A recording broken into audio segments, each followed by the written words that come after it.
Now, in other big news, much-awaited proceedings at the United Nations International Court of Justice is underway as we speak. South Africa has filed a case against Israel for committing genocide against Palestinians. The court meets today and will meet tomorrow under Article 74, Paragraph 3 of the Rules of Court to hear the oral observations of the parties on the request for the indication of provisional measures submitted by the Republic of South Africa in the case concerning application of the Convention on the Prevention and Punishment of the Crime of Genocide in the Gaza Strip, South Africa versus Israel. In its opening statement, South Africa called the Israeli state a silent killer of people.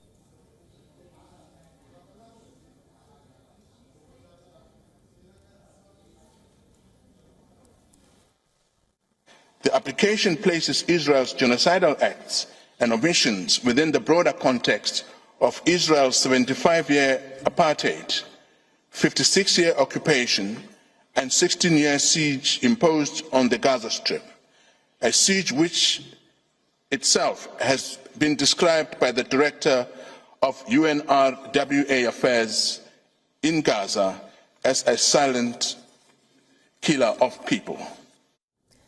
South Africa's accusations include Israel failing to uphold its obligations under the 1948 Genocide Convention.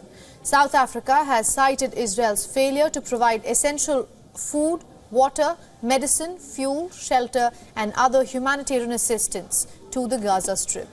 Both South Africa and Israel are party to the Genocide Convention. The convention obliges its signatories not to commit genocide and also to prevent and punish it. The treaty defines genocide as acts committed with intent to destroy, in whole or in part, a national, ethnic, racial or religious group. The hearing will deal exclusively with South Africa's request for emergency measures, ordering Israel to suspend its military actions in Gaza. A panel of 17 judges, including one ad hoc justice, each from Israel and South Africa, are hearing each side's arguments. The court will also be hearing the merits of the case, a process which could take years. As the hearing began, protests sparked in The Hague, supporting both the Palestinian cause as well as Israel. Pro-Israeli protests waved Israeli flags and held the pictures of hostages who were abducted by the Hamas militants on October 7th.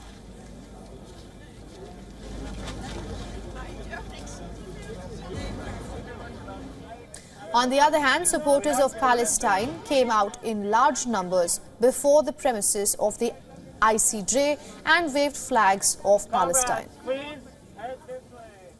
Thank you so much. Come with me, please. Thank you. And for more on this, our correspondent Jody Cohen gets us the latest and Israel's perspective from Ranana.